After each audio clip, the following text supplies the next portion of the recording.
3 ঘন্টার ঝুম বৃষ্টিতে পানিতে ভাসল ঢাকা।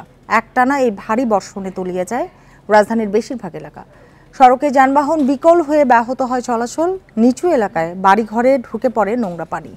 এতে ছুটির দিনে নাকাল হন রাজধানীবাসী। দিনের আলো ফোটার আগেই ঝুম বৃষ্টি রাজধানীতে। এতে জলাবদ্ধতা প্রায় নগরীর বেশিরভাগ এলাকা। মিরপুরে টানা বর্ষণে পানির নিচে সড়ক। ছুটির দিন হলেও প্রয়োজনে বাইরে বেরিয়ে বিপাকে পড়েন অনেকে। এখন জন্ম সনদ দিয়ে খোলো বিকাশ স্টুডেন্ট অ্যাকাউন্ট। নিজের বিকাশ নিজে কর। একই অবস্থা ধানমন্ডির 27 নম্বরে। ভারী বৃষ্টিতে সড়কে প্রায় কোমর পানি। এতে বিকল হয় যানবাহন, ব্যাহত হয় চলাচলও।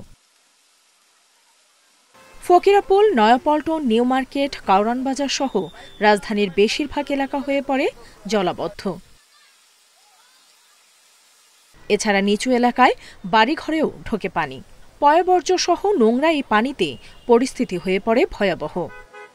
গ্যাসের বিল তুলতে যাচ্ছিলাম, এই জন্য আর কি পানি বেশি। বাট গত 2 বছরে এরকম কোনোদিন পানি হয় নাই এইখানে অ্যাকচুয়ালি।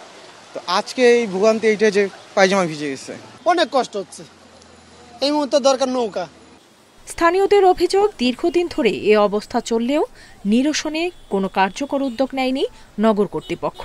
ডুববাসীর এই কালভার্ট এবং এই খাল বন্ধ করে দেওয়ার কারণে আজকে ডুববাসী তলায় যেতেছে। আসা যাওয়া, মনে হাট বাজারে যাইব মানুষ, চলাফেরা, অফিসে যাইব, সব সমস্যা।